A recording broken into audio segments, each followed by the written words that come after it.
नमस्कार नमस्कार दोस्तों, कैसे हैं आप सब। उम्मीद है परीक्षा की तैयारी अच्छी चल रही होगी।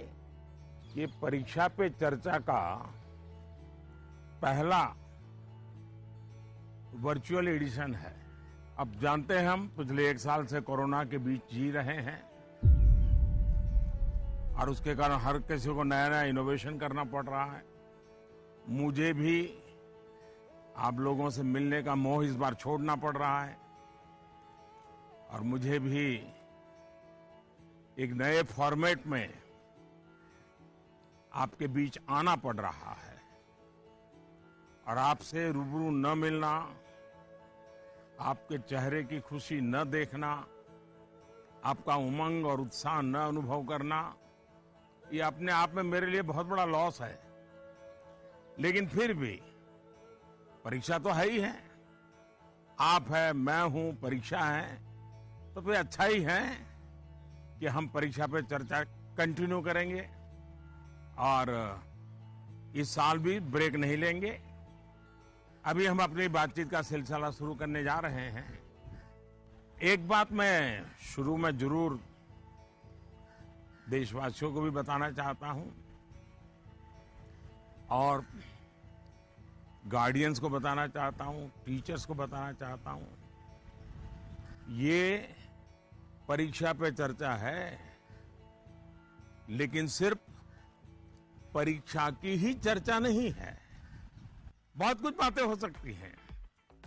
एक हल्का फुल्का माहौल बनाना है, एक नया आत्मविश्वास पैदा करना है और जैसे अपने घर में बैठ के बातें करते हैं, अपनों के बीच बात करते हैं, यार दोस्तों के साथ बात करते हैं, आइए हम भी ऐसे ही बात करेंगे आज।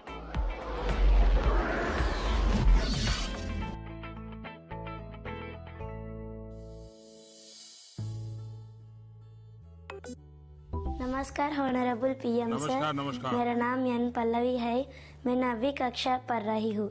सर, हम अक्सर ऐसा महसूस करते हैं कि पूरा साल पढ़ाई ठीक चल रही होती है, लेकिन जैसे ही परीक्षा निकट आती है बहुत ही तनावपूर्ण स्थिति हो जाती है।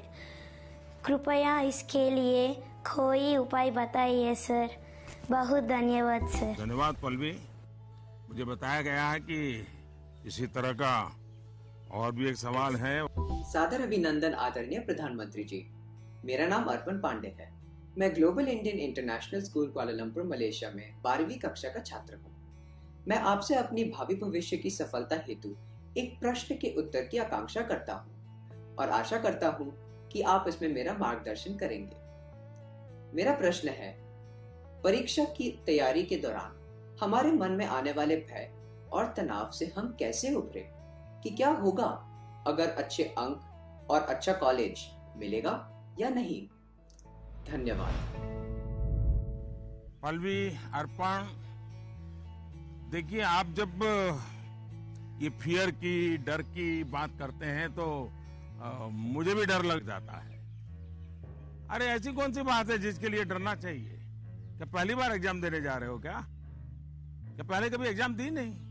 क्या आपको मालूम नहीं था कि मार्च महीने, अप्रैल महीने में एग्जाम आती है? सब पता है, पहले से पता है, साल भर पहले से पता है।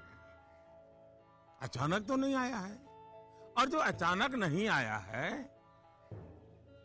कोई आसमान नहीं टूट पड़ा है। इसका मतलब हुआ कि आपको डर एग्जाम का नहीं है, आपको डर किसी और का है। और वो क्या है? आपके आसपास एक माहौल बना दिया गया है कि यही एग्जाम सब कुछ है, यही जिंदगी है।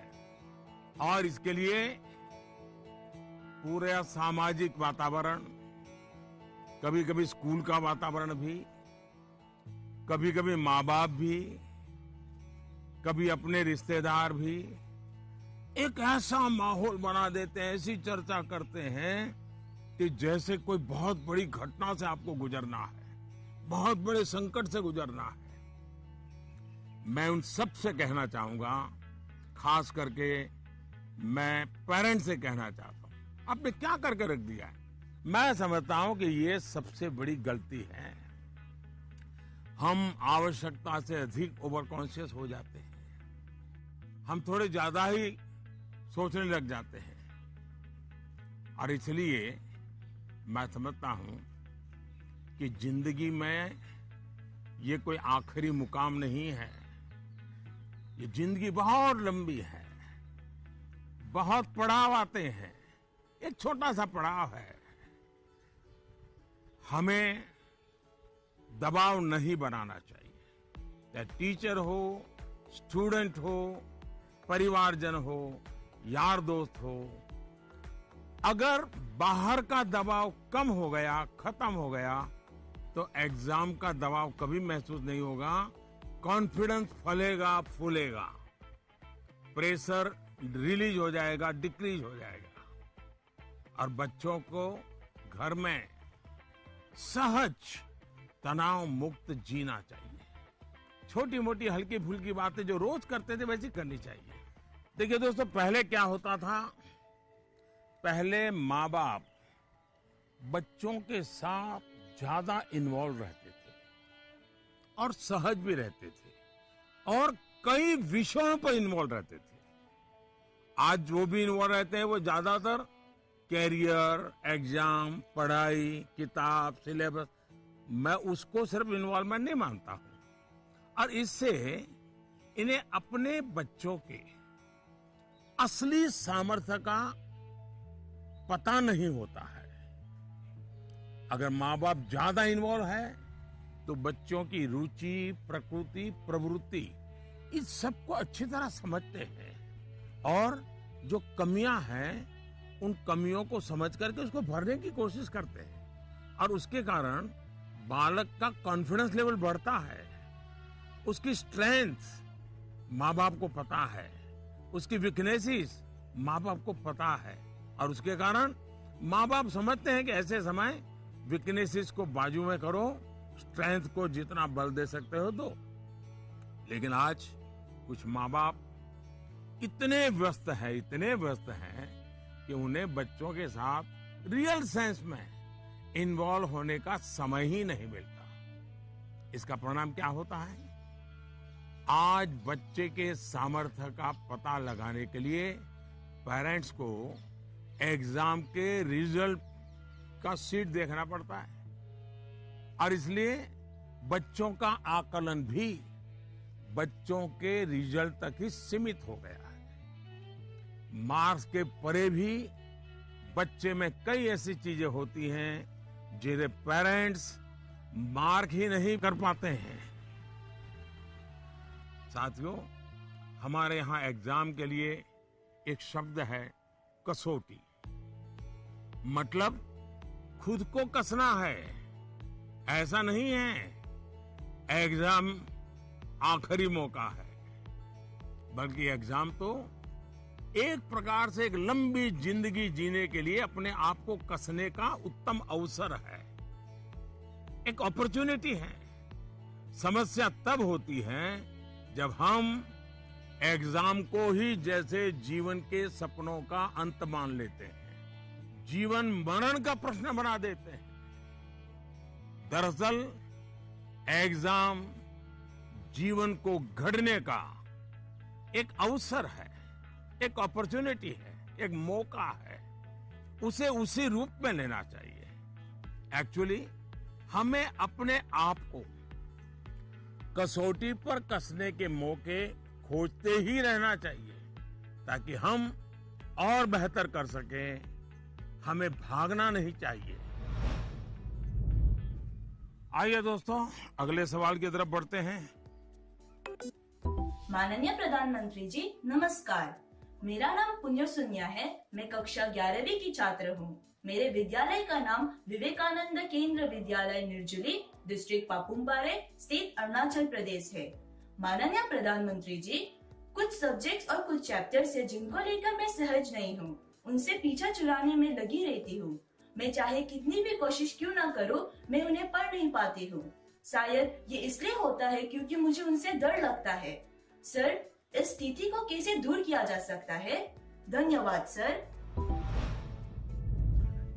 चलिए, आंध्र से हम मलेशिया, मलेशिया से अब अरुणाचल पहुंच गए और मुझे बताया गया है कि इसी प्रकार का कोई और एक सवाल भी है। माननीय प्रधानमंत्री जी नमस्कार। मेरा नाम विनीता गर्ग है और मैं SRDAV पब्लिक स्कूल में 25 वर्ष से कार्यरत हूँ। मेरा प्रश्न है, कुछ सब्जेक्ट्स ऐसे हैं जिसमें कई स्टूडेंट्स को डर का सामना करना पड़ता है, इस वजह से वह इनसे बचते हैं।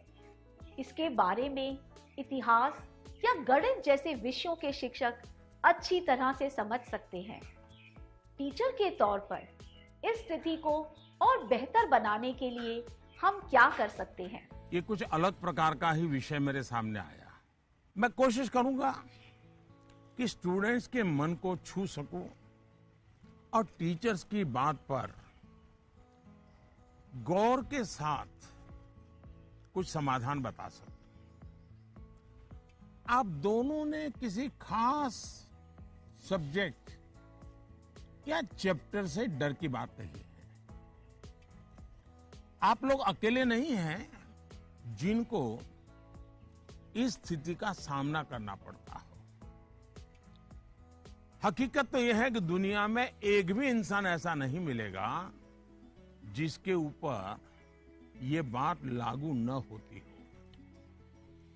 मान लीजिए आपके पास बहुत ही बढ़िया 5-6 शर्ट है, लेकिन आपने देखा होगा एक या 2 शर्ट आपको इतने पसंद आते होंगे, बार बार पहनते हैं। इसका मतलब ये नहीं कि बाकी सब बेकार हैं, फिटिंग ठीक नहीं है, ऐसा नहीं है। उन 2 इतने अच्छे लगते हैं कि आप उसको बार बार पहनते हैं। कई बार तो माँ बाप भी इन चीजों के लिए गुस्सा करते हैं कि कितनी बार इसको पहनोगे, अभी 2 दिन पहले तो पहना था। पसंद नापसंद मनुष्य का स्वभाव है और कभी कभी पसंद के साथ लगाव भी हो जाता है। और इसमें डर की, दुविधा की क्या बात है कि हमने डरना चाहिए? दरअसल होता क्या है, जब आपको कुछ चीजें ज्यादा अच्छी लगने लगती हैं तो उनके साथ आप बहुत कंफर्ट हो जाते हैं, बहुत कंफर्टेबल लगता है, सहज हो जाते हैं। लेकिन जिन चीजों के साथ आप सहज नहीं होते, उनके तनाव में आपकी 80% एनर्जी आप उसी में लगा देते हैं। और इसलिए स्टूडेंट से मैं यही कहूंगा कि आपको अपनी एनर्जी को इक्वली डिस्ट्रीब्यूट करना चाहिए। सभी विषयों में बराबर बराबर। आपके पास पढ़ाई के लिए 2 घंटे हैं तो उन घंटों में हर सब्जेक्ट को समान भाव से पढ़िए। अपने समय को इक्वल डिस्ट्रीब्यूट करिए। साथियों, आपने देखा होगा टीचर्स, माता पिता हमें सिखाते हैं कि जो सरल है वो पहले करें। ये आम तौर पर ये कहा जाता है और एग्जाम में तो खास तौर पर बार बार कहा जाता है जो सरल उसको पहले करो भाई, जब टाइम बचेगा तब वो कठिन है उसको हाथ लगाना। लेकिन पढ़ाई को लेकर मैं समझता हूं ये सलाह आवश्यक नहीं है और उपयोगी भी नहीं है। मैं जरा इन चीज को अलग नजरिए से देखता हूं। मैं कहता हूं जबकि पढ़ाई की बात हो तो कठिन जो है उसको पहले लीजिए। आपका माइंड फ्रेश है, आप खुद फ्रेश हैं, उसको अटेंड करने का प्रयास कीजिए। जब कठिन को अटेंड करेंगे तो सरल तो और भी आसान हो जाएगा। मैं अपना अनुभव बताता हूं। जब मैं मुख्यमंत्री था, तो प्रधानमंत्री बना, तो मुझे भी बहुत कुछ पढ़ना पड़ता है, बहुत कुछ सीखना पड़ता है, बहुतों से सीखना पड़ता है, चीजों को समझना पड़ता है। तो मैं क्या करता था, जो मुश्किल बातें होती है, जिसके निर्णय थोड़े गंभीर होते हैं, मैं मेरे सुबह जो शुरू करता हूं तो कठिन चीजों से शुरू करना पसंद करता हूं। मुश्किल से मुश्किल चीजें मेरे अफसर मेरे सामने लेकर के आते हैं, क्योंकि उनको मालूम है कि वो मेरा एक अलग मूड होता है, मैं चीजों को बिल्कुल तेजी से समझ लेता हूँ, निर्णय करने की दिशा में आगे बढ़ता हूँ। मैंने अपना एक नियम बनाया है, कोशिश की है। और जो सरल चीजें हैं, दिन भर की थकान के बाद रात देर हो जाती है, तो चलो भाई अब उनको मैं ज्यादा दिमाग खपाने की जरूरत नहीं हो, कोई गलती होने का कारण नहीं है, तो उन चीजों को मैं फिर देर रात तक खींच लेता हूँ। लेकिन सुबह जब उठता हूँ तो फिर कठिन से ही मुकाबला करने के लिए निकल पड़ता हूँ। दोस्तों, एक और बात हमें अपने आप से सीखनी चाहिए। आप देखिए, जो लोग जीवन में बहुत सफल हैं, वो हर विषय में पारंगत नहीं होते, लेकिन किसी एक विषय पर, किसी एक सब्जेक्ट पर उनकी पकड़ जबरदस्त होती है। अब जैसे लता दीदी हैं, लता मंगेशकर जी की पूरे दुनिया में नाम है, हिंदुस्तान के हर जुबान पे नाम है, लेकिन अगर कोई जाकर के उनको कहेगा आज हमारे क्लास में आइए और ज्योग्राफी पढ़ाइए, हो सकता है वो न भी पढ़ा भी पाए, मैं नहीं जानता हूं कि वो पढ़ा पाए न पढ़ा पाए, लेकिन लता जी की महारत ज्योग्राफी में शायद न भी हो, लेकिन संगीत की दुनिया में उन्होंने जो किया हुआ है, एक विषय पर जिस प्रकार से अपना जीवन खपा दिया है, आज वो हर एक के लिए प्रेरणा का कारण बन गई है। और इसलिए आपको भले कुछ सब्जेक्ट मुश्किल लगते हो, ये कोई आपके जीवन में कोई कमी नहीं है। आप बस ये ध्यान रखिए कि इस मुश्किल लगने वाले सब्जेक्ट की पढ़ाई से खुद को दूर मत कीजिए, उसे भागिए मत। वहीं टीचर्स के लिए मेरी सलाह ये है, वो विद्यार्थियों से उनको टाइम मैनेजमेंट के संबंध में, उसके तौर तरीके के संबंध में, सिलेबस के बाहर जाकर के भी कभी उनसे बातें करें, उनसे चर्चा करें, उनको गाइड करें। विद्यार्थियों को टोकने के बजाय उन्हें गाइड करें। टोकना, रोकना, उसका प्रभाव मन पे और ज्यादा नेगेटिव फैलता है। प्रोत्साहित करने से वो कॉन्सेंट्रेटेड ताकत के रूप में कन्वर्ट हो जाता है। कुछ बातें क्लास में सार्वजनिक तौर पर जरूर कहें ताकि सबका प्रबोधन होगा, लेकिन बहुत सी बातें ऐसी होती हैं जब किसी एक बच्चे को बुला करके चलते चलते थोड़ा सर पे हाथ रख करके बहुत ही प्यार से कहें, दे बेटे देखो भैया तुम इतने बढ़िया करते हो, जरा देखो इसको जरा थोड़ा ये कर लीजिए, देखिए तुम्हारे में बहुत बड़ी ताकत है, आप देखिए ये बहुत काम आएगा, बहुत काम आएगा। एक काम करिएगा, आपके जीवन में ऐसी कौन सी बातें थी जो कभी आपको बहुत कठिन लगती थी और आज आप उसको बड़ी सहजता से कर पा रहे हैं। ऐसे कुछ कामों की लिस्ट बनाइएगा। जैसे साइकिल चलाना कभी आपको कठिन लगा होगा, लेकिन अब वही काम आप बहुत सरलता से करते लेते होंगे। कभी तैरने की बात आई होगी, बहुत डर लगा होगा, उतरने से भी डर लगा होगा, लेकिन आप अच्छे तरह आज तैरना सीख गए होंगे। मतलब जो कठिन था उसको आपने कन्वर्ट कर दिया। आपके जीवन में ऐसी सैकड़ों चीजें होगी, अगर आप ये याद करके जरा किसी कागज पर लिख लेंगे तो कभी आपको किसी को भी, मुझसे भी कठिन वाला सवाल पूछना ही नहीं पड़ेगा, क्योंकि कभी कोई चीज आपको कठिन लगेगी ही नहीं। मुझ पे भरोसा कीजिए दोस्तों, एक बार करके देखिए। Honorable Prime Minister Ji, Vanakkam. I am Neelanand, studying 12th standard in Vivekananda Kendra Vidyalaya Metric Higher Secondary School, Kanyakumari. Dear sir, during this pandemic situation, after the online classes, we all get more free time than usual. I would like to know how can we make the best use of our free time. My thanks to our Honorable Prime Minister for giving this opportunity. वणक्कम। Mummy papa को पता चलेगा ना कि आप परीक्षा के समय में खाली समय की बात कर रहे हैं। तो फिर देखिएगा क्या होता है। खैर, मुझे ये सवाल बहुत अच्छा लगा कि आप एग्जाम के समय भी खाली समय पर ध्यान दे रहे हैं, खाली समय पे चर्चा कर रहे हैं। देखिए दोस्तों, खाली समय, इसको खाली मत समझिए। ये खजाना है, खजाना। खाली समय एक सौभाग्य है, खाली समय एक अवसर है। आपकी दिनचर्या में खाली समय के पल होने ही चाहिए, वरना तो जिंदगी एक रोबोट जैसी हो जाती है। दरअसल खाली समय दो तरह के हो सकते हैं।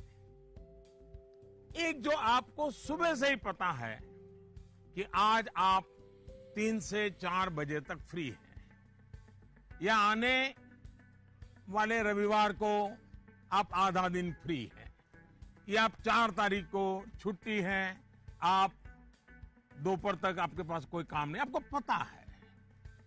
लेकिन दूसरा वो जिसका पता आपको लास्ट मोमेंट में चलता है। अगर आपको पहले से ही पता है कि मेरे पास खाली समय है, तो आप अपने पेरेंट्स या अपने बहन भाई से कह सकते हैं कि मैं आपकी हेल्प करूंगा। आपको क्या काम करना है, आप क्या कर रहे हैं, मैं क्या हेल्प कर सकता हूं। दूसरा, आप सोचें कि ऐसी कौन सी चीजें हैं जो आपको खुशी देती हैं। थोड़ा भारी भरकम शब्द है, स्वांतः सुखाय, जिसमें से आपको सुख मिलता है, आपको आनंद मिलता है, आपके मन को बहलाती हैं। आप ऐसा भी कुछ कर सकते हैं। अब आपने मुझे पूछा है, तो मैं भी सोचता हूं कि मैं क्या करना पसंद करता हूं। मैंने अपनी दिनचर्या में ऑब्जर्व किया है कि अगर मुझे थोड़ा सा भी खाली समय मिल जाए, और अगर झूला है, तो मेरा मन करता है कुछ पल में झूले पर जरूर बैठूं। बहुत थकान है और 5 मिनट का भी समय मिल गया, या फिर मैं कोई काम भी कर रहा हूं, तो अपने खाली समय में झूले पर बैठकर, पता नहीं क्या कारण है, लेकिन मेरा मन प्रफुल्लित हो जाता है। जब आप खाली समय अर्न करते हैं, तो आपको उसकी सबसे ज्यादा वैल्यू पता चलती है। इसलिए आपकी लाइफ ऐसी होनी चाहिए कि जब आप खाली समय अर्न करें, तो वो आपको असीम आनंद दें।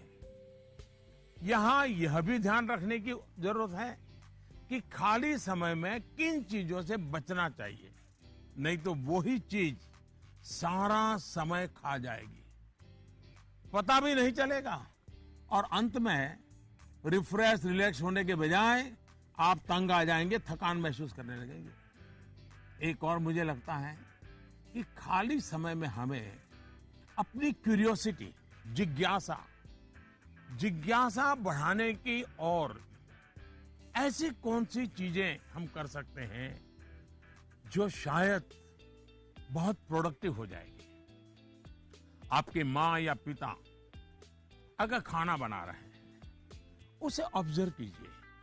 नई नई चीजों में अंदर जाने का, कुछ नया जानने का, इसका इम्पैक्ट सीधा सीधा दिखाई नहीं देता है, पर जीवन में इसका बहुत बड़ा गहरा प्रभाव होता है। फ्री टाइम का एक और बेस्ट यूज हो सकता है कि आप कुछ गतिविधियों से अपने आप को जोड़ें, जिसमें आप को एक्सप्रेस कर पाए, आपकी यूनिकनेस को बाहर ले आ सके, जिसमें आप अपनी इंडिविजुअलिटी से जुड़ सके।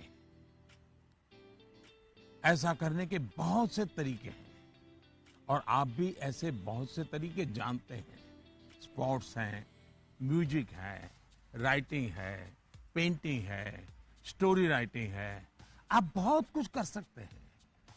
अपने थॉट्स को, इमोशंस को एक्सप्रेस करने का एक क्रिएटिव तरीका दीजिए, अवसर दीजिए।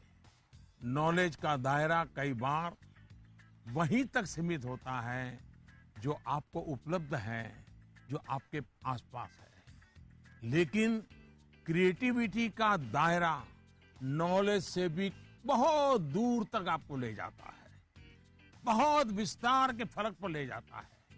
क्रिएटिविटी आपको उस क्षेत्र में ले जा सकती है जहां पहले कभी कोई नहीं पहुंचा जो नया हो। हमारे यहाँ कहा जाता है, जहां न पहुंचे रवि वहां पहुंचे कवि। ये क्रिएटिविटी की तो बात है।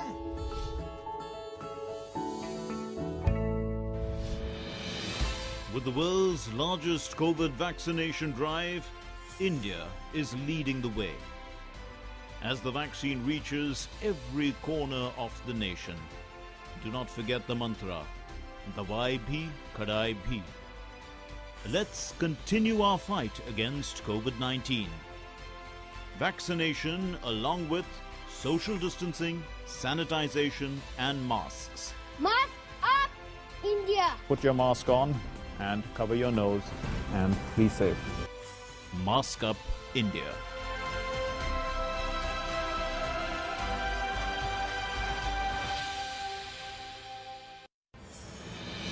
दवाई भी कड़ाई भी का मंत्र लिए वैक्सीनेशन की चल रही है लहर, गांव-गांव, शहर-शहर। लेकिन जब इतना किया है सब्र, तो थोड़े और समय रखें कोरोना पर कड़ी नजर। ना छोड़ें 2 गज दूरी, सैनिटाइजेशन और मास्क की सावधान डगर। रहें इस खतरे से सचेत हर प्रहर। कोरोना को हराना है तो मास्क जरूर लगाना है। Mask up, India! दवाई भी कड़ाई भी, और इसीलिए जब भी अपने घर से बाहर निकले अपने मुंह और नाक को ढक के रखें। Mask up, India.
नमस्ते ऑनरेबल पीएम सर, मैं आशा केकतपुरे बैंगलोर से।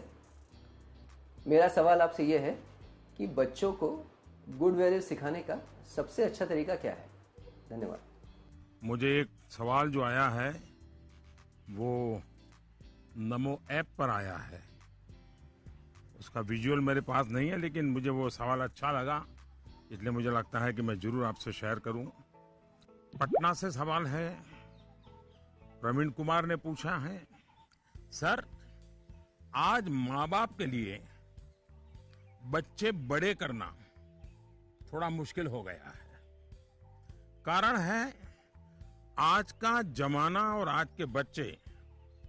ऐसे में हम कैसे ये सुनिश्चित करें कि हमारे बच्चों का व्यवहार, आदतें और चरित्र अच्छा हो। प्रवीण कुमार एक जागरूक पिता के रूप में शायद मुझे पूछ रहे हैं। बड़ा कठिन सवाल है मेरे लिए। मैं कहूंगा कि पहले तो आप स्वयं चिंतन करें, आत्मचिंतन करें। क्या ऐसा तो नहीं है कि जीवन जीने का जो तरीका आपने चुना है, आप चाहते हैं वैसे ही जिंदगी आपके बच्चे भी जिए और थोड़ा सा भी उनमें बदलाव आता है तो आपको लगता है कि पतन हो रहा है, वैल्यूज का ह्रास हो रहा है।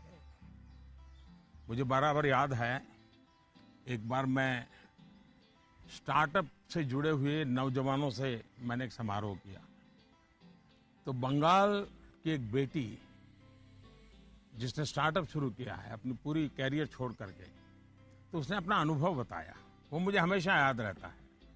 उस बेटी ने कहा कि मैंने अपनी नौकरी छोड़ दी, कैरियर छोड़ दी और स्टार्टअप शुरू किया, और मेरी माँ को जब पता चला तो मेरी माँ ने तुरंत कहा सर्वनाश। यानी इतना माँ को झटका लगा, लेकिन बाद में वो बेटी स्टार्टअप में बहुत सफल रही थी। आपको सोचना चाहिए कि आप अपने भाव विश्व में अपने बच्चों को जकड़ने का प्रयास तो नहीं कर रहे हैं, और इसलिए आपका परिवार, आपकी परंपराएं, उसमें मूलभूत मूल्यों को कैसे जोड़ दें, हमें आइडेंटिफाई करना चाहिए। जैसे हमारे यहां कहा जाता है जन सेवा ही प्रभु सेवा है, ये हमारे शास्त्रों में मूल्य के रूप में है।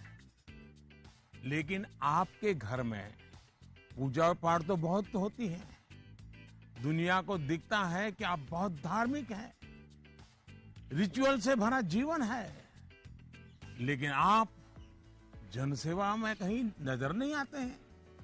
अब जब आपकी संतान यह विरोधाभास देखती हैं तो उसके मन में कॉन्फ्लिक्ट शुरू हो जाता है, सवाल खड़े हो जाते हैं, और सवाल उठना स्वाभाविक में है।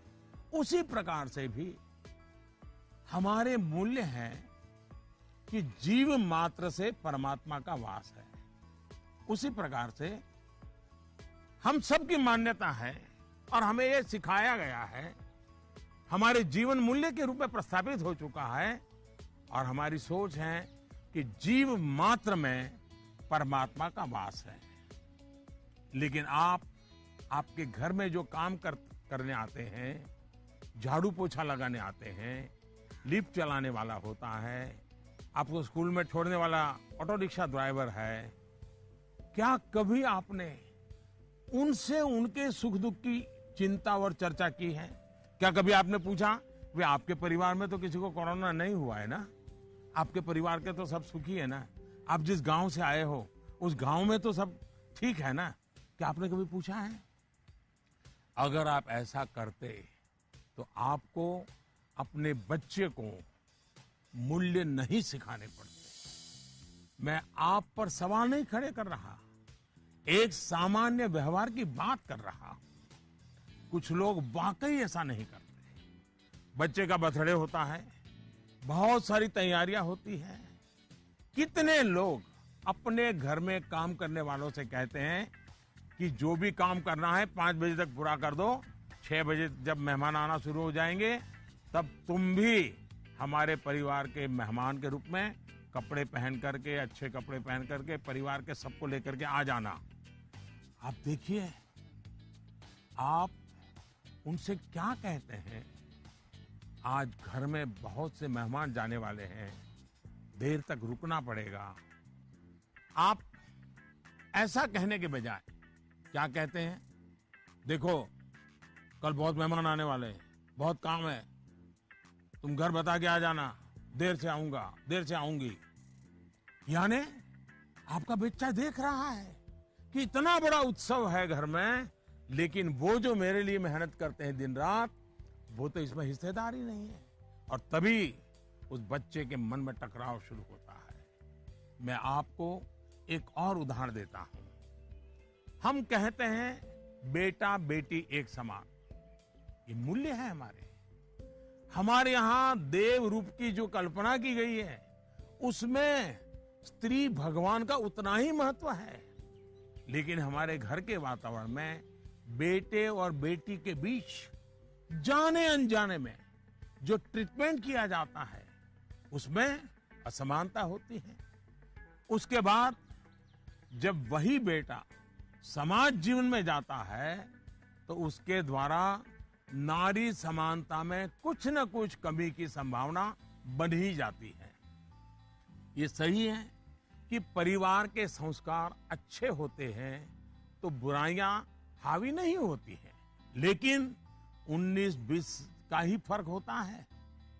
बेटे के व्यवहार में कुछ न कुछ कमी रह जाती है।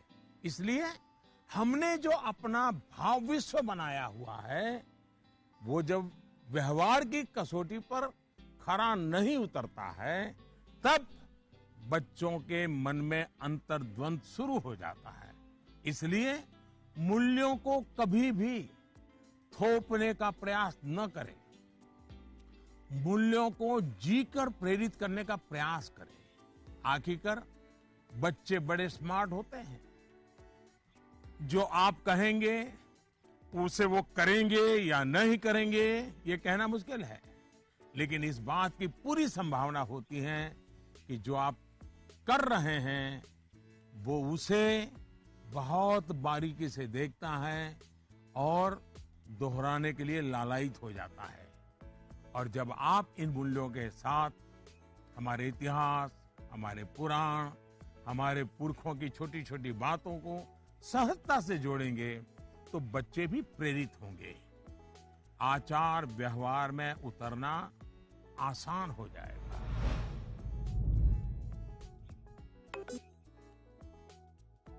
नमस्कार सर, मैं प्रतिभा गुप्ता, कुंदन विद्या मंदिर लुधियाना से। सर, मेरा आपसे सवाल ये है कि हमें हमेशा काम करवाने के लिए बच्चों के पीछे भागना पड़ता है, तो हम कैसे उन्हें सेल्फ मोटिवेटेड बना सकते हैं ताकि वे अपनी चीजें खुद करें?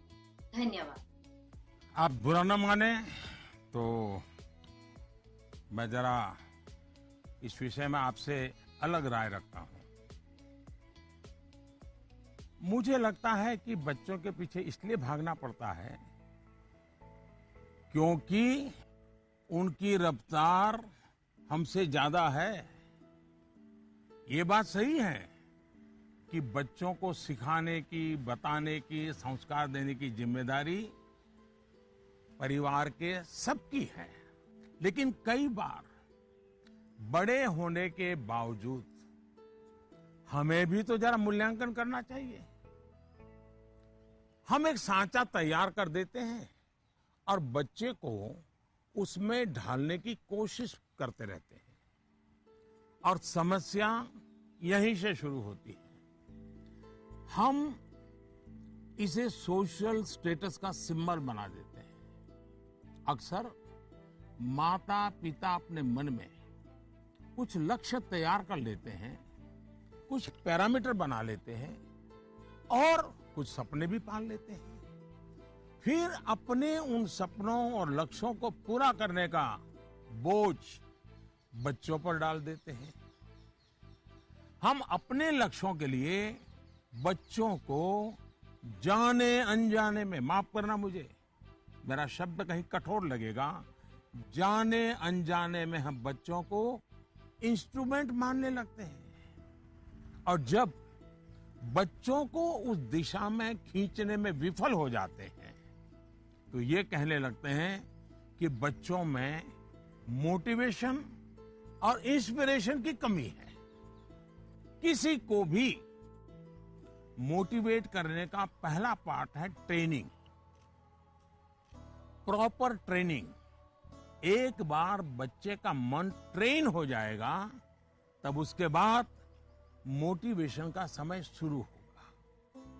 ट्रेनिंग के कई माध्यम, कई तरीके हो सकते हैं। अच्छी किताब, अच्छी मूवीज, अच्छी कहानियां, अच्छी कविताएं, अच्छे मुहावरे या अच्छा अनुभव, ये सब एक प्रकार से ट्रेनिंग के ही टूल्स हैं। जैसे कि आप चाहते हैं आपका बच्चा सुबह उठ करके पढ़े, आप उसे कहते हैं, बोलते भी हैं, डांटते भी हैं, लेकिन आपको सफलता नहीं मिलती। लेकिन क्या आपके घर में कभी ऐसी किताबों की चर्चा होती है जिसमें इनडायरेक्टली सुबह उठने के फायदों की चर्चा हो? हमारे यहाँ आध्यात्मिक जीवन के लोग ब्रह्म मुहूर्त से ही उनका दिवस प्रारंभ हो जाता है और वो उसी के नॉर्म्स का पालन करते हैं। तो दूसरी ओर आजकल 5 AM क्लब की भी चर्चा होती है।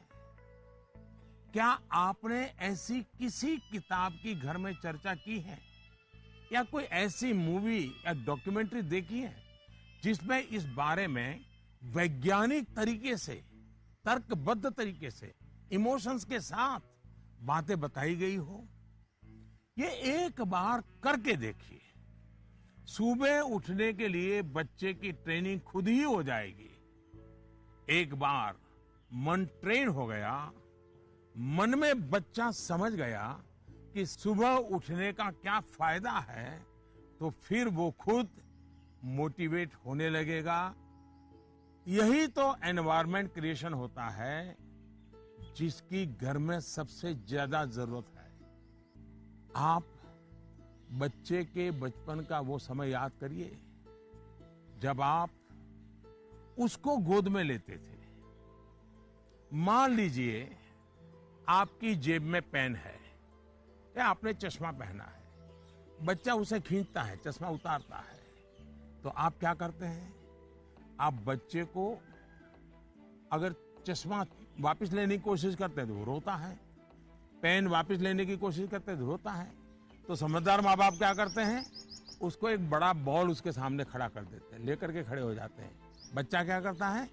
चश्मे छोड़ देता है, पेन छोड़ता है, बड़ा बॉल खेलने के लिए ले लेता है, न रोता है। आसानी से आप सॉल्यूशन निकाल देते हैं। आप उसका माइंड डाइवर्ट करके उसे ज्यादा पसंद की दूसरी पॉजिटिविटी देकर उसे मोटिवेट करते थे। ये जो काम आपने पहले किया है जब बच्चा बिल्कुल छोटा था, वही काम आप अब भी कर सकते हैं। आपने सुना होगा, एक दीप से जले दूसरा। आपका बच्चा पर प्रकाशित नहीं होना चाहिए। आपका बच्चा स्वयं प्रकाशित होना चाहिए। बच्चों के अंदर जो प्रकाश आप देखना चाहते हैं, वो प्रकाश उनके भीतर से प्रकाशमान होना चाहिए और वो आपके जागरूक सक्रिय प्रयासों से संभव है।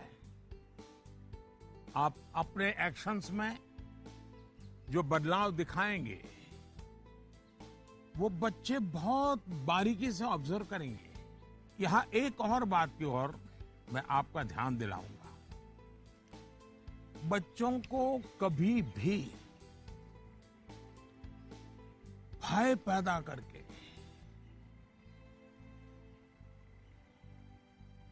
ये होगा तो ये होगा, ऐसा होगा तो ऐसा होगा, कृपा करके ऐसी कोशिश मत कीजिए।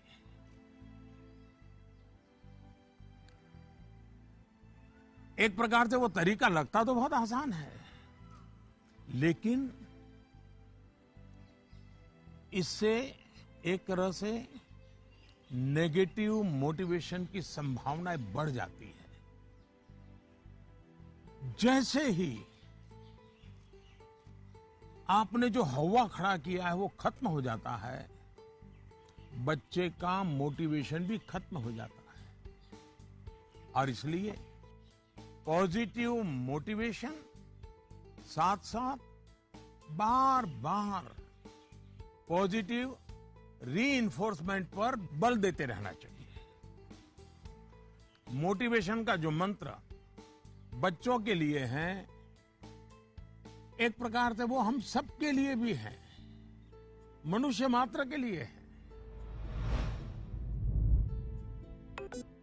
Namaste, Prime Minister sir. My name is Tanay and I am a student of Salmia Indian Model School, Kuwait. Sir, I have a question to ask you that how to prepare ourselves for the battle of life. Thank you, sir. NaMo app पर मसूरी उत्तराखंड श्रीमान अशरफ खान ने लिखा है, sir हम सब जब अपने बड़े कजिन्स या दोस्तों से बात करते हैं तो वो कहते हैं कि अभी स्कूल में तो तुमने जीवन देखा ही कहाँ है। जीवन की असली कसौटी तो स्कूल से बाहर निकल करके होगी। मेरा सवाल यह है कि आज हम अपने आप को कल की चुनौतियों के लिए कैसे तैयार करें। तनय, आप तो कुवैत से मुझसे बात कर रहे हो, लेकिन तनय कभी किसी ने इस बात को मार्क किया है कि तुम्हारे जो आवाज है वो गॉड गिफ्टेड है? क्या कभी तुम्हारे माँ बाप ने, कभी आपके दोस्तों ने, कभी आपके टीचर्स ने कभी कहा है कि आपका ध्यान गया है? आज आपका सवाल सुनने के बाद, खैर रिकॉर्डेड है, लेकिन मैं पक्का मानता हूं कि आपको एक बहुत ही विशिष्ट प्रकार की आवाज परमात्मा ने दी है। कभी उस पर ध्यान दीजिए, ये आपकी बहुत बड़ी विरासत बन सकती है। खैर, मैं तनय की बातों की ओर चला गया, लेकिन जो सवाल आपने पूछे हैं, पहली बात तो ये कि जो लोग आपको ये कहते हैं उनके कहने का तरीका भले ऐसा होता है कि वो आपको सलाह दे रहे हैं, लेकिन मन के भीतर की सच्चाई को देखें तो वो अपने आप को हीरो बनाने की कोशिश कर रहा होता है, या फिर वो अपनी असफलताओं को इसलिए बड़ा बनाकर दिखाता है ताकि उसे एक एस्केप रूट मिल सके, और इसलिए वो दिखाता है कि उसके सामने बहुत बड़ी बड़ी चुनौतियां हैं। इस विषय में मेरा सीधा सीधा मंत्र है, एक कान से सुनिए और दूसरे कान से निकाल दीजिए। हाँ, ये सवाल बहुत स्वाभाविक है कि 10वीं या 12वीं के बाद क्या? ये हर बच्चे के मन में होता है, और न मैं इससे इनकार कर सकता हूं और न कोई और उससे इनकार कर सकता है। बहुतों के लिए ये सवाल चिंता और निराशा फैलाने वाला हो सकता है। दुर्भाग्य से आज के चकाचौंध भरे युग में सेलिब्रिटी के कल्चर के कारण और उसका प्रभाव होने के कारण स्टूडेंट लाइफ में एक धारणा बन गई है कि जो टीवी पर आता है, जिसकी अखबारों में चर्चा होती है, वैसा कुछ बनना है, वैसा कुछ करना है। ये बुरी बात नहीं है, लेकिन जीवन की सच्चाई से ये बहुत दूर है। ये जो प्रचार माध्यमों में 1000-2000 लोग हमारे सामने आते हैं, दुनिया इतनी छोटी नहीं है। इतनी बड़ी विश्व व्यवस्था, इतना लंबा मानव इतिहास, इतनी तेजी से हो रहे परिवर्तन बहुत सारे अवसर लेकर के आते हैं। जीवन की सच्चाई ये है कि जितने लोग हैं उतनी विभिन्नताएं हैं, जितने लोग हैं उतने अवसर भी है। हमें अपनी जिज्ञासा का दायरा बहुत बड़ा करने की आवश्यकता है, उसको विस्तार देने की आवश्यकता है, और इसलिए आवश्यक है कि 10वीं क्लास में, 12वीं क्लास में भी आप अपने आसपास के जीवन को ऑब्जर्व करना सीखिए। आपके आसपास इतने सारे प्रोफेशन है, नेचर ऑफ जॉब्स है, और बदलते हुए नेचर ऑफ जॉब्स हैं। खुद को ट्रेन करिए, अपनी स्किल बढ़ाइए और उसका लाभ उठाइए। करियर के चुनाव में एक पक्ष ये भी है कि बहुत से लोग जीवन में इजी रूट की तलाश में रहते हैं।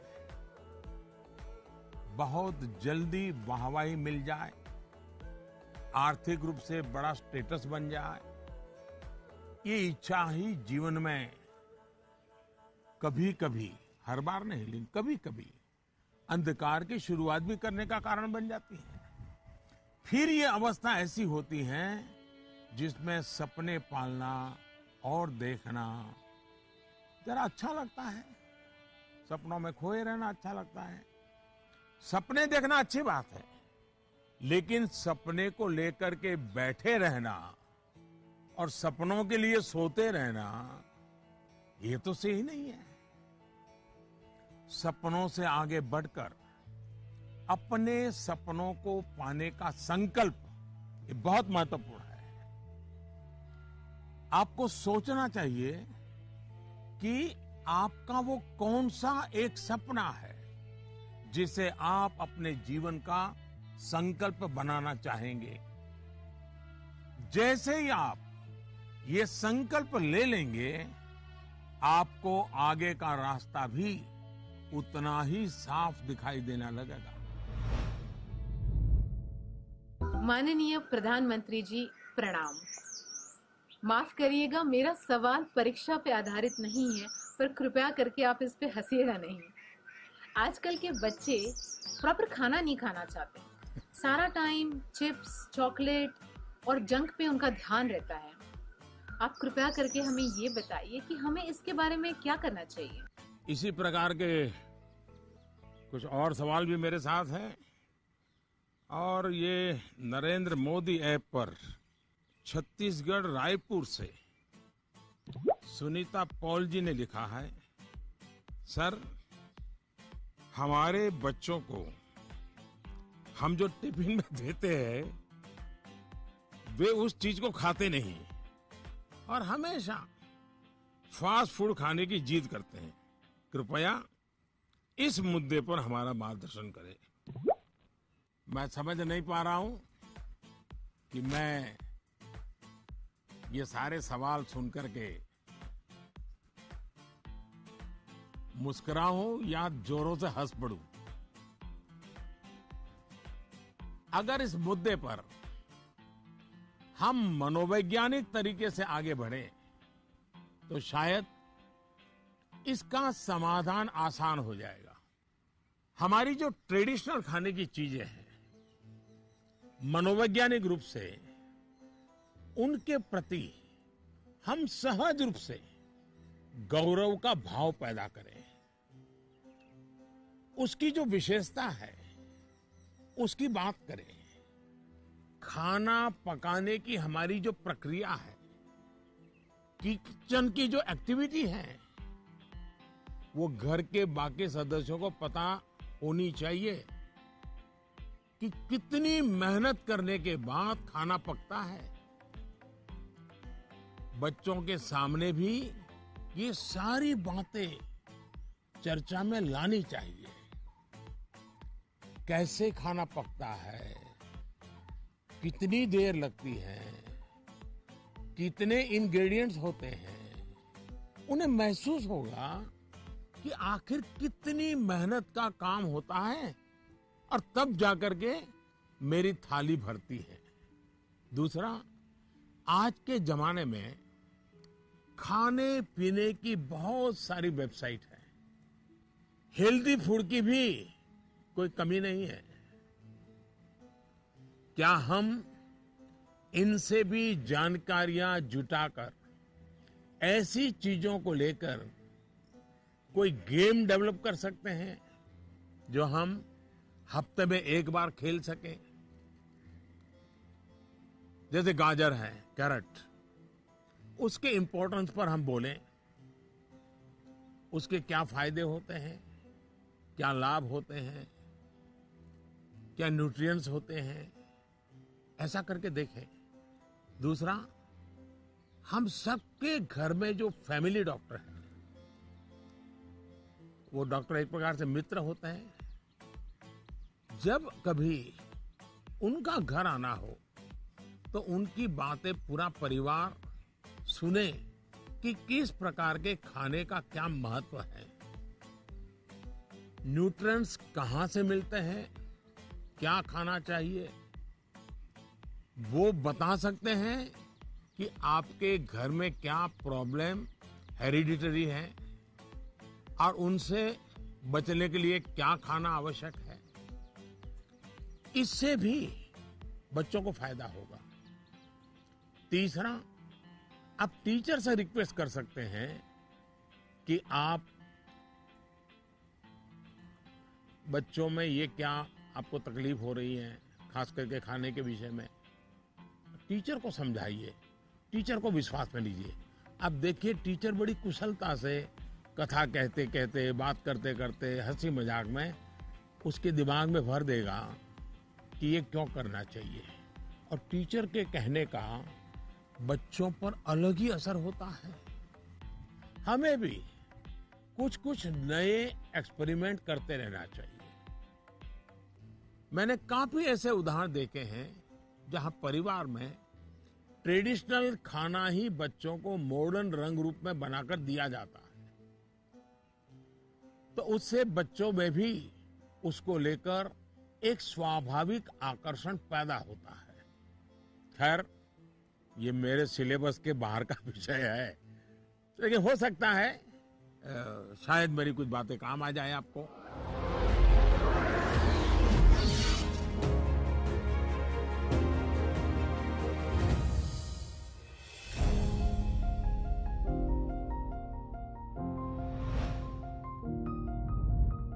दिव्यांका नमस्कार।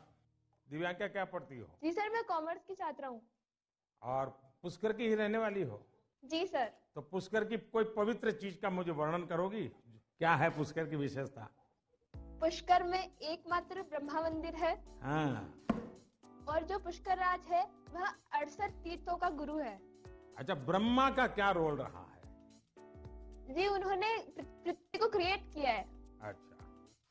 अच्छा बताइए दिव्यांका, क्या सवाल था आपके मन में? सर, मेरे कुछ मित्र ऐसे हैं जिनकी मेमोरी एवरेज है। वे किसी भी विषय को कितना भी पढ़ ले, वे परीक्षा में उसे याद नहीं रख पाते हैं। सर, वे ऐसा क्या करें कि वे उस विषय को याद रख सके? अच्छा, तो आपको मेमोरी की जड़ी बूटी चाहिए। जी सर। देखिए दिव्यांका, आप सबसे पहले अपनी डिक्शनरी से इस शब्द को डिलीट कर दीजिए। आप सोचिए ही नहीं कि आपके पास याद करने की शक्ति नहीं है। अगर आप खुद से जुड़ी कुछ घटनाओं को देखें तो आपको पता चलेगा कि वास्तव में आपको बहुत सारी चीजें याद रहती हैं। जैसे आपकी मदर टंग, क्या मदर टंग आपने किसी को बहुत ग्रामर के साथ पढ़ाया था क्या, सिखाया था क्या? नहीं सर। आपको याद होगा? नहीं, नहीं, नहीं। क्या स्कूल में आपने सीखी या किताब में कहीं भी नहीं? हाँ, ये सब सुन करके सीख ली। तो यही वो चीजें हैं, जरा सोचिए कि आपको जो पसंद है, क्या इन चीजों को याद रखने के लिए आपने कभी कोशिश की थी? वो बातें जिनसे आप पूरी तरह जुड़ गए हैं, मग्न हो गए हैं, वो बातें जो आपका हिस्सा बन गई हैं, आपके विचार प्रवाह का हिस्सा बन गई हैं, उन्हें आप कभी नहीं भूलते हैं। दूसरे शब्दों में कहूं तो ये मेमोराइज नहीं है, एक्चुअली ये इंटरनलाइज है। और इंटरनलाइज करना यही इसका एक अच्छा रास्ता है। और इसलिए आपको याद करने पर जोर देने के बजाय आपको उसे जीने की कोशिश करनी चाहिए। सहजता, सरलता, समग्रता के साथ आपके पास भी वही सारी शक्तियां हैं जो किसी बहुत टैलेंटेड व्यक्ति के पास होती है। सोचिए, अपने भाई या बहन के साथ अगर आपका झगड़ा हुआ हो तो वो आपको एकदम याद रहता है, आप उसे भूलते नहीं है। यहां तक कि आपको यह भी याद रहता होगा कि उस समय आपने, आपके भाई बहन ने कौन से कपड़े पहने थे, आप खड़े खड़े लड़ रहे थे कि दौड़ते हुए लड़ रहे थे, सब याद होगा, एक एक वाक्य याद होगा। जी सर। यानी इसका एक मतलब यह है कि आप उसमें फुली इन्वॉल्व थे, आप उस क्षण को पूरी तरह जी रहे थे। साफ है कि चीजें याद रहे, प्रॉपरली रिकॉल कर सके, उसके लिए आप जिस क्षण में हैं उस क्षण में ही रहना और उसमें पूरी तरह से इन्वॉल्व रहना बहुत जरूरी है। यानी हम पढ़ाई कर रहे हैं, किताब हाथ में है और मन है खेल के मैदान में, सहेलियों के साथ, दोस्तों के साथ, फिर तो मामला गड़बड़ हो जाता है। आगे जाकर आप में से कोई विद्यार्थी अगर साइकोलॉजी पढ़ेगा तो उसमें मेमोरी बाय एसोसिएशन का कंसेप्ट विस्तार से समझाया जाएगा। आप याद कीजिए कि स्कूलों में सुबह असेंबली में राष्ट्रगान होता है। अब जन गण मन हर कोई गाता है, लेकिन क्या कभी आपने जनगण मन गाते समय आपने उस राष्ट्रगान के साथ देश में ट्रैवल किया क्या? आप उसके साथ जो शब्द आते हैं उन शब्दों के साथ अपने आप को विजुअलाइज कर पाए कि नहीं कर पाए? पंजाब को, गुजरात को, महाराष्ट्र को, बंगाल को मन ही मन राष्ट्रगान गाते समय ट्रैवल किया क्या? आपको एकदम से याद होना शुरू हो जाएगा। मन ही विजुअलाइज करेंगे तो आपको अच्छे से याद रह जाएगा। इसका तो एक फायदा और होगा, आप इस देश के साथ भी एकाकार होते चले जाएंगे। यानी इन्वॉल्व, इंटरनलाइज, एसोसिएट और विजुअलाइज। मेमोरी को शार्प करने के लिए इस फॉर्मूले पर आप चल सकते हैं। मैं आपको एक और उदाहरण देता हूं। आपके पास नोटबुक्स होती हैं, अलग अलग विषयों की किताबें होती हैं। आप जब भी घर से निकले, ये तय करके निकले कि बैग में इतने नंबर पर इस विषय की नोटबुक होगी और इतने नंबर पर इस विषय की किताब होगी। चौथे नंबर पे हो सकती है, तीसरी पर हो जाए। और आपने अगर 3 नंबर पर हिस्ट्री की किताब रखी है, 5 नंबर पर भूगोल की किताब रखी है, तो जब भी आप हिस्ट्री की किताब निकालने जाएं तो बिल्कुल आंख बंद करके 3 नंबर की किताब निकालते हैं आप। देखिएगा आपका कॉन्फिडेंस लेवल कितना बढ़ जाएगा। चलिए, मुझे अच्छा लगा, आपसे बात करने का मौका मिला और मैं राजस्थान के लोगों को भी और पुष्कर की पवित्र धरती को भी आज यहां से नमन करता हूं। बहुत बहुत धन्यवाद।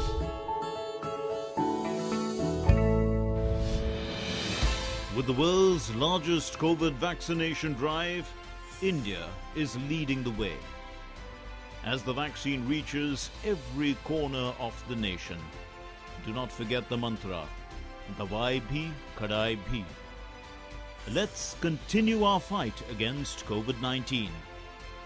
Vaccination along with social distancing, sanitization and masks. Mask up, India! Put your mask on and cover your nose and be safe.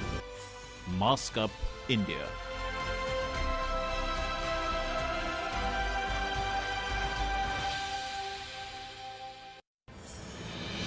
दवाई भी कड़ाई भी का मंत्र लिए वैक्सीनेशन की चल रही है लहर, गांव-गांव, शहर-शहर। लेकिन जब इतना किया है सब्र, तो थोड़े और समय रखें कोरोना पर कड़ी नजर। ना छोड़ें 2 गज दूरी, सैनिटाइजेशन और मास्क की सावधान डगर। रहें इस खतरे से सचेत हर प्रहर। कोरोना को हराना है तो मास्क जरूर लगाना है। Mask up India. दवाई भी, कड़ाई भी, और इसीलिए जब भी अपने घर से बाहर निकलें अपने मुंह और नाक को ढक के रखें। Mask up India.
नमस्ते जी।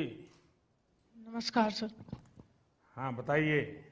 मेरा प्रश्न यह है कि जब हम किसी प्रश्न का उत्तर याद करते हैं तो वह हमें अच्छी तरह से याद हो जाता है, लेकिन जब हम स्कूल में लिखना शुरू करते हैं तो क्वेश्चन पेपर को देखकर ही हम अचानक से सब कुछ भूल जाते हैं। सर कृपया करके यह बताइए कि ऐसा क्यों होता है। Thank you sir. आपका शुभ नाम क्या? सुहान सहगल। अच्छा सहगल जी, आप पढ़ते कहाँ हैं? Alcon International School. अच्छा, ये सवाल पहले किसी को पूछा है? नहीं सर। नहीं पूछा। मम्मी पापा को पूछा? नहीं सर। टीचर को पूछा? नहीं सर। लो बड़े कमाल के हो यार मैं ही मिला गया तुम्हें। लेकिन आपका सवाल मैं समझता हूं ज्यादातर विद्यार्थियों के मन में ही रहता है। जब मैं भी तुम्हारी तरह पढ़ता था ना तो ये बात तो मन में रहती थी कि यार पता नहीं क्यों याद नहीं आ रहा है। देखिए परीक्षा हॉल में जाते समय आपको अपने मन को बिल्कुल शांत करके जाना चाहिए। मैं अभी टीवी स्क्रीन पर आपको देख रहा हूं, इतना शांत आपका चेहरा है, इतने विश्वास के साथ आप बैठे हैं, मुस्कुराते भी हैं। ये जो अवस्था है ना, एग्जामिनेशन में जाए ना तब भी ऐसा ही रहिए, आपको कभी नहीं भूलेंगे। आपका मन अशांत रहेगा, चिंता में रहेगा, आप घबराए हुए रहेंगे, तो इस बात की संभावना बहुत ज़्यादा होगी कि जैसे ही आप क्वेश्चन पेपर देखेंगे कुछ देर के लिए सब कुछ भूल जाएंगे। इसका सबसे अच्छा उपाय यही है कि आपको अपनी सारी टेंशन परीक्षा हॉल के बाहर छोड़कर जाना चाहिए और आपको ये भी सोचना चाहिए कि जितनी तैयारी आपको करनी थी आपने कर ली है। अब आपका फोकस प्रश्नों के अच्छे से उत्तर देने में होना चाहिए। आप इस बात से भी नहीं घबराइए कि कुछ नया आ गया तो क्या होगा, कुछ ऐसा आ गया जो आपने पढ़ा ही नहीं है तो क्या होगा। और मैं सभी को कहूंगा, परीक्षा के तनाव को कम करने के लिए बिना टेंशन लिए परीक्षा देने के लिए बहुत सारी एक्टिविटीज, बहुत सारे उपाय आपको एग्जाम वॉरियर बुक में दिए गए हैं। और अभी भी एग्जाम वॉरियर बुक को एक मैंने नया एडिशन, मुझे कोरोना में थोड़ा समय मिल गया तो मैंने इसको थोड़ा इम्प्रूवमेंट भी किया है, कुछ एडिशन भी किया है। इस बार इसमें बच्चों के लिए ही मंत्र नहीं है बल्कि मैंने पेरेंट्स के लिए भी काफी कुछ लिखा है। कई सारी एक्टिविटीज नमो ऐप पर भी दी हुई है। आप इसमें पार्टिसिपेट करके अपने मित्रों के साथ शेयर भी कर सकते हैं। और मुझे विश्वास है, थोड़ा सा प्रयास कीजिए, मन में से निकल जाएगा और आपको पक्का फायदा होगा। और आपके साथियों और मैं आपसे चाहूंगा कि आपको जब भी फायदा हो तो मुझे लिख करके दीजिए। एग्जाम वॉरियर पढ़ करके मुझे चिट्ठी लिखिए। लिखोगे ना? जी सर। वाह, शाबाश। Thank you sir. नमस्ते जी। मेरा नाम भारवी पोपट है। मैं गुजरात अहमदाबाद के ग्लोबल मिशन इंटरनेशनल स्कूल संस्कार धाम के कक्षा 11वीं कॉमर्स की छात्रा हूँ। श्रीमान, इस कोरोना काल में उद्योग, व्यापार, सरकार को भी तकलीफ आई होगी, लेकिन क्या आपने सोचा है कि विद्यार्थियों को क्या तकलीफ आई? सर, इस संकट को मैं अपने जीवन में किस रूप में याद रखूं? ऐसा लगता है कि हम छात्रों का एक साल निरर्थक हो गया हो। मेरी जगह आप होते तो क्या करते? आपका मार्गदर्शन हमें दिशा देगा। धन्यवाद। धारवी आपका छोटा भाई है? बड़ा भाई, छोटा भाई कोई है घर में? छोटी बहन है। हैं? छोटी बहन है सर। छोटी बहन है। अच्छा जी सर। छोटी बहन को ऐसे ही डांटती हो जैसे अभी कह रही थी? नहीं सर। है? ऐसे आंखें खोल करके बोल रही थी। अच्छा, साबरमती आश्रम पहले आई थी कि आज पहली बार आई? सर, फर्स्ट टाइम आई हूँ आज। फर्स्ट टाइम आई हो? कितने साल से अहमदाबाद में रह रही हो? 6 years सर। अच्छा, तो 6 साल से रह रही हो और आपको कभी मन नहीं कर गया कि भारत की आजादी का इतना महत्वपूर्ण स्थान, वहां कभी जाना चाहिए? आज तो सुबह से आ गए होंगे आप लोग। जी सर, बिल्कुल। तो आपने देखा क्या? आज सब चीजें देखी क्या? हाँ सर, देखी। मन को शांति का अनुभव हुआ? हाँ सर, बहुत शांति का अनुभव हुआ। देखिए, जा करके अपने संस्कार धाम के दोस्तों को भी कहो कि साबरमती आश्रम जाना चाहिए, और अपने परिवार और मित्रों के भी कहो कि साबरमती आश्रम जाना चाहिए और वहां की शांति का अनुभव करना चाहिए। कुछ पल मौन वहां बैठना चाहिए। करोगे? हाँ सर। अच्छा, अब आप चलिए, आपके सवाल पर आता हूं। मैं तो एकदम से धार्मिक को उपदेश ही देने लग गया था। देखिए, आपकी बात बिल्कुल सही है। जहां तक कोरोना का प्रश्न है, मैं तो इसे इस रूप में देखता हूं कि जो गलती आपने नहीं की, उसका खामियाजा आपको उठाना पड़ा। ये आपके लिए जीवन की एक सीख है कि कई बार जीवन में बहुत कुछ अचानक घटता है, अकल्पनीय घटता है, और इन घटनाओं पर आपका कोई नियंत्रण नहीं होता है। कोरोना में भी हम कह सकते हैं कि बच्चों का, युवाओं का जो नुकसान हुआ है वो बहुत बड़ा है। बचपन के लिए तो 1 साल का नुकसान बड़ी इमारत की नींव में एक खालीपन जैसा है। इस कमी को भरना आसान नहीं है। स्कूल एज मतलब हंसना, खेलना, मिट्टी में खेलना, मिट्टी उछालना, गर्मी, सर्दी, बरसात, हर चीज का आनंद, दोस्तों के साथ, क्लासरूम में, टीचर के साथ गप्पे मारना, बातें करना, घर की छोटी सी भी घटना चारों दौर एकदम से बता देना, उनके बीच रहना, ये सब जीवन की विकास यात्रा के लिए बहुत अनिवार्य होता है। इन सब चीजों से आप सहज ही कितना कुछ सीख सकते हैं। आपको भी लगता ही होगा, कोरोना काल के पहले का समय आप याद करते होंगे तो सोचते होंगे कि कितना कुछ मिस किया है। लेकिन कोरोना काल में अगर काफी कुछ खोया है तो बहुत कुछ पाया भी है। कोरोना की सबसे पहली सीख तो यही है कि आपने जिस चीज को, जिन जिन लोगों को मिस किया, उनकी आपके जीवन में कितनी बड़ी भूमिका है, ये इस कोरोना काल में ज्यादा पता चला है।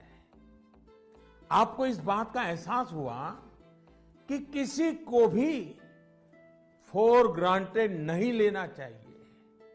खेलकूद हो, स्कूल में फिजिकल क्लासेस हो, या फिर आपके घर के पास सब्जी बेचने वाले, कपड़े प्रेस करने वाले, पास के बाजार के दुकानदार, जिन लोगों को, जिन बातों को आपने रूटीन समझ लिया था, उनका जब मिस करते हैं तब उनका सबका महत्व हम सबको अनुभव होता है, आपको भी पता चला है। इसलिए इस दिशा में आपको लगातार जागरूक रहना चाहिए और लाइफ लॉन्ग इस लेसन को याद रखना चाहिए। कोरोना के बाद भी इन चीजों की उपेक्षा नहीं करनी चाहिए।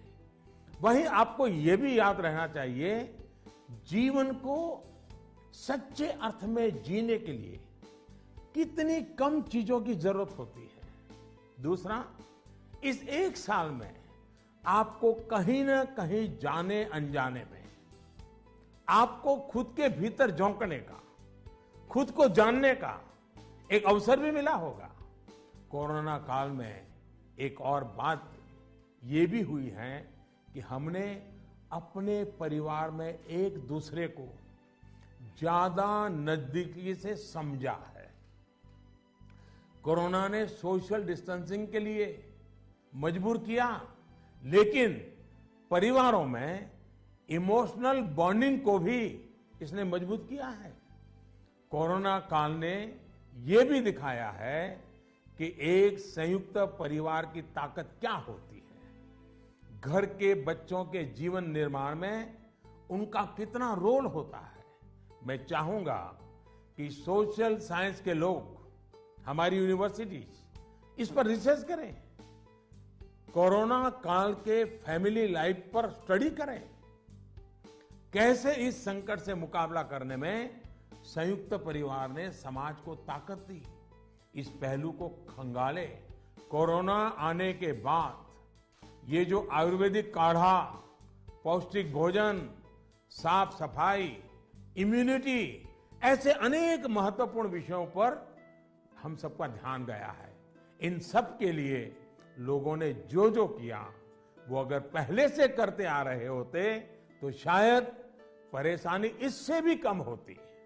लेकिन अच्छा है, अब ये बदलाव लोगों ने अपने जीवन में शामिल कर लिया है, और इसलिए मैं यही कहूंगा, ये बहुत बड़ी बात है कि परिवार के बच्चे ऐसे गंभीर पहलुओं पर सोच रहे हैं, बात कर रहे हैं।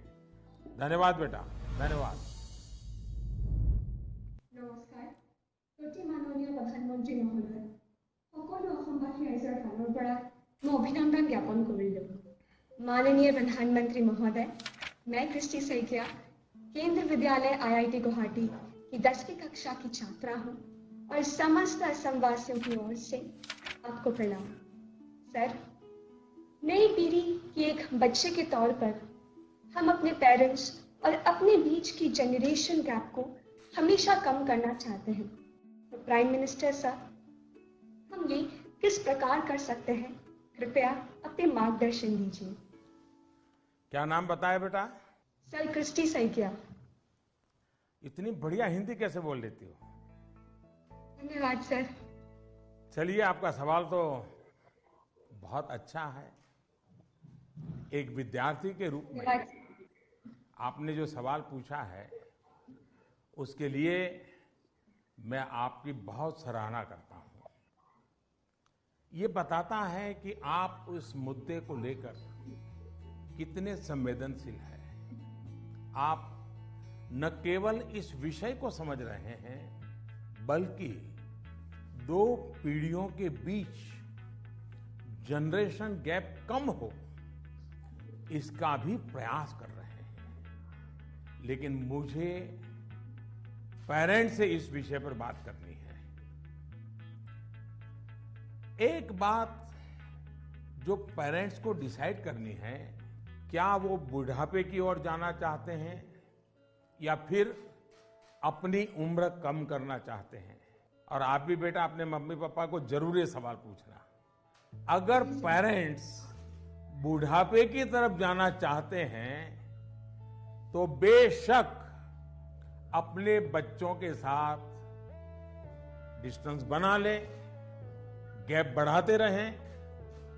अगर आपको नवजीवन की ओर आगे बढ़ना है, अपनी उम्र घटानी है, युवा बने रहना है, तो आप अपने बच्चों के साथ गैप कम कीजिए, क्लोजनेस बढ़ाइए।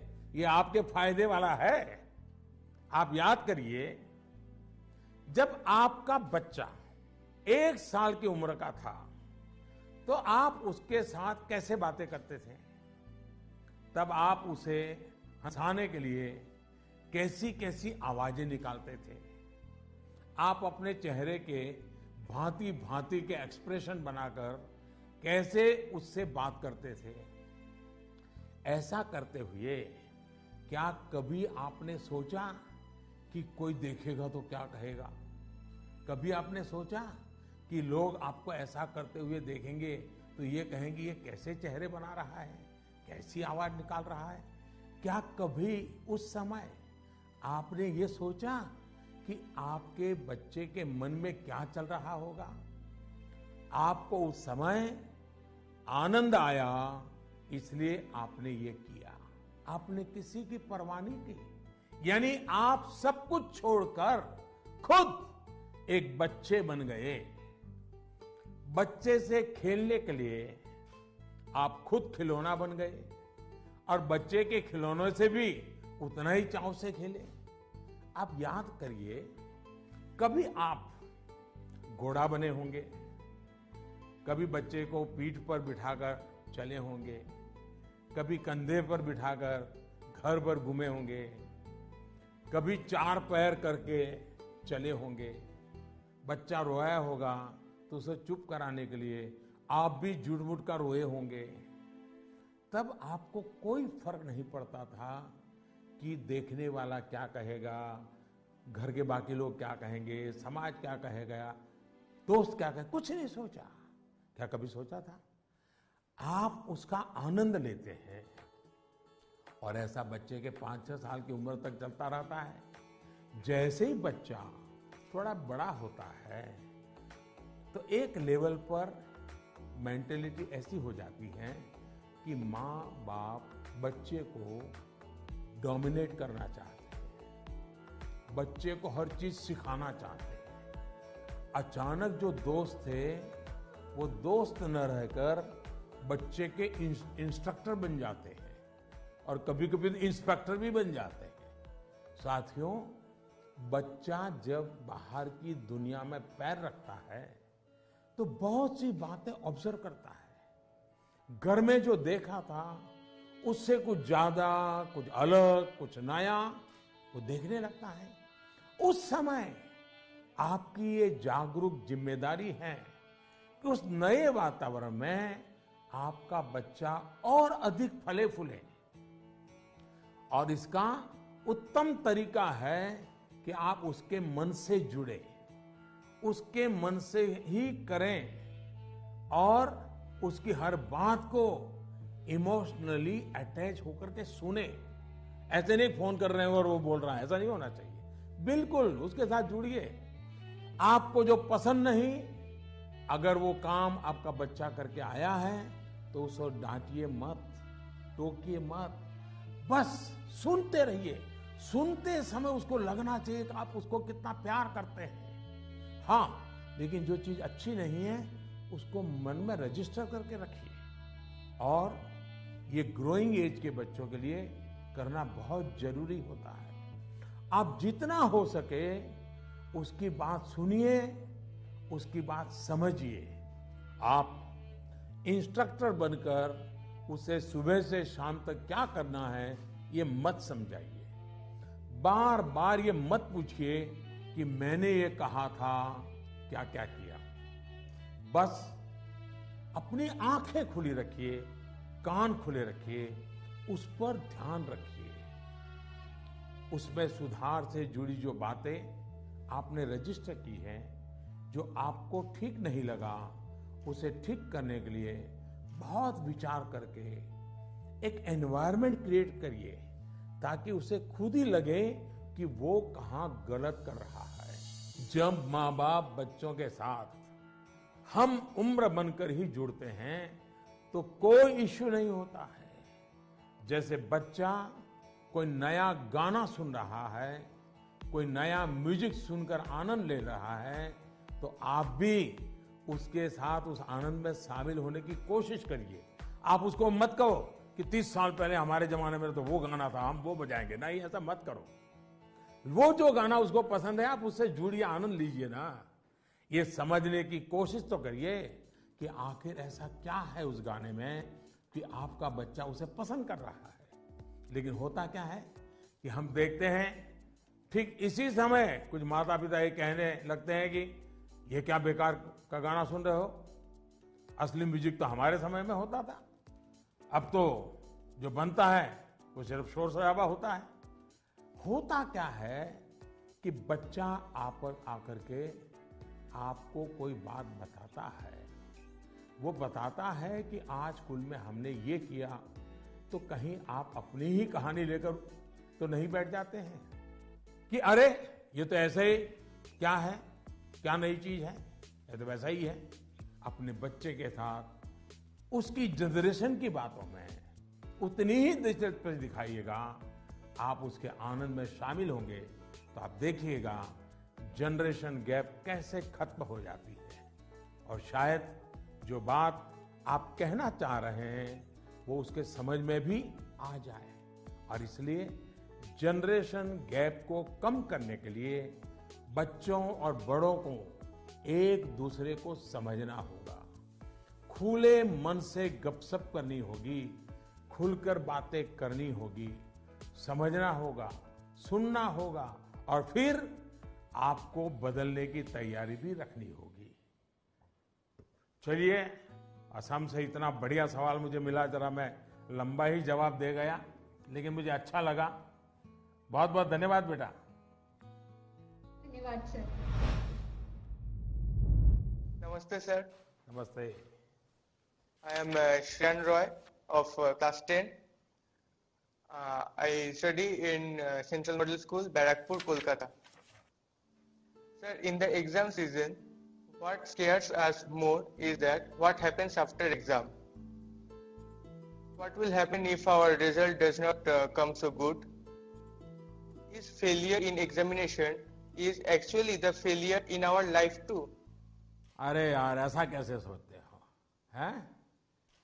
अगर आप एग्जाम वॉरियर किताब पढ़ते तो ये सारे सवालों के जवाब आप खुद ही लोगों को दे देते। लेकिन आपका सवाल महत्वपूर्ण है और शायद ऐसे सवाल बार बार उठते भी हैं और बार बार जवाब देने भी होते हैं। एक बार कहने से बात बनने वाली नहीं है।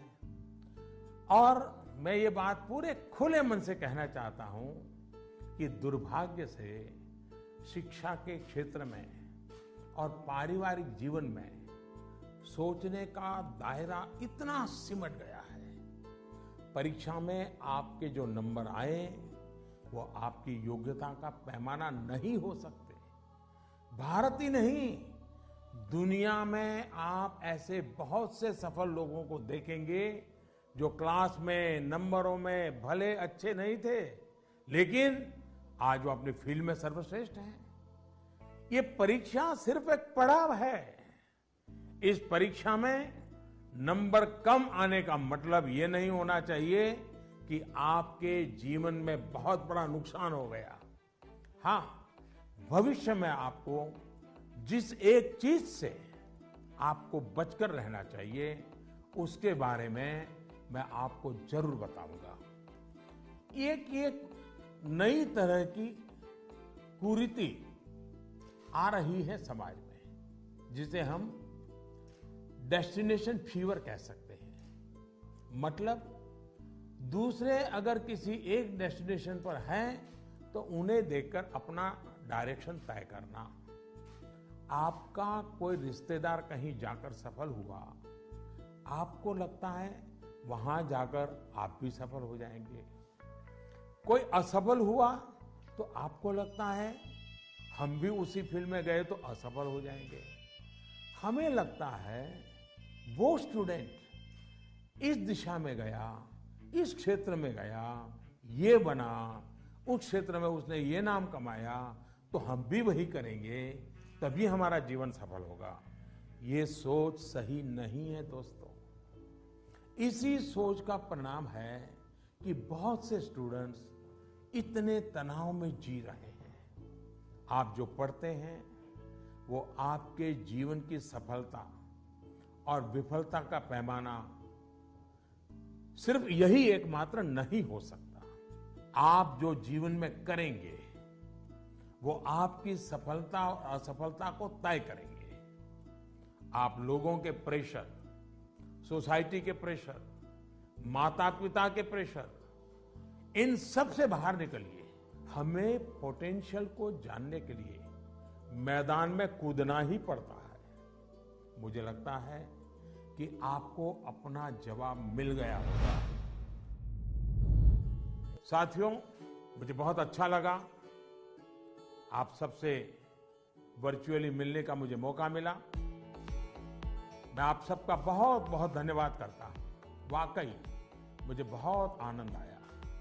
आप सबसे बात करना मेरे लिए भी एक उमंग से कम नहीं होता है, आनंद से कम नहीं होता है। मुझे लगता है कि आप सभी को भी जरूर उसमें से कुछ न कुछ बातें काम आएगी। जरूरी नहीं है कि मैंने जो कहा है उसी पर चलना चाहिए। सोचिए, अपने तरीके से सोचिए। साथियों, आज मैं आपको एक बड़े एग्जाम के लिए तैयार करना चाहता हूं। ये बड़ा एग्जाम है जिसमें हमें 100% मार्क लेकर के पास होना ही है। ये है अपने भारत को आत्मनिर्भर बनाना। ये है वोकल फॉर लोकल को जीवन मंत्र बनाना। मेरा एक आग्रह है, जब आपकी बोर्ड परीक्षाएं समाप्त हो जाएं, तो परिवार के लोगों के साथ मिलकर एक लिस्ट बनाएं। सुबह से लेकर रात तक आप जिन चीजों का उपयोग कर रहे हैं, उनमें से कितनी चीजें विदेशी धरती पर बनी हैं और कितनी चीजों में भारत मां की मिट्टी की सुगंध है, कितनी चीजें किसी देशवासी की मेहनत से बनी हैं। इसके अलावा एग्जाम के बाद के लिए एक टास्क आपको देना चाहता हूं। आप सब जानते हैं कि हमारा देश आजादी के 75 साल के उपलक्ष्य में आजादी का अमृत महोत्सव मना रहा है। अमृत महोत्सव में हमारे स्वाधीनता सेनानियों के बारे में आप सब लोग जानें, आजादी की लड़ाई के बारे में जानें। इसके लिए देश ने एक अभियान शुरू किया है। आपको इस अभियान से जुड़ना है। आप अपने राज्य की आजादी की लड़ाई से जुड़ी 75 घटनाएं खोजकर निकालिए। ये किसी व्यक्ति के संघर्ष में जुड़ी हो सकती है, किसी क्रांतिवीर से जुड़ी हो सकती है। इन घटनाओं को आप अपनी मातृभाषा में विस्तार से लिखिए। इसके अलावा हिंदी, इंग्लिश में लिख सके तो भी अच्छा होगा। आप इसको साल भर का प्रोजेक्ट बनाइए और डिजिटल तरीके से इसे कैसे करें, इसके लिए अपने टीचर से भी गाइडेंस लीजिए। आप अपने टीचर से बात करिए, अपने पेरेंट्स से, दादा दादी से बात करिए। आप क्या कर सकते हैं, इस पर चर्चा करिए। साथियों, गुरुदेव रविंद्रनाथ टैगोर ने लिखा है, मैंने स्वप्न देखा कि जीवन आनंद है। मैं जागा और पाया कि जीवन सेवा है। मैंने सेवा की और पाया कि सेवा में ही आनंद है।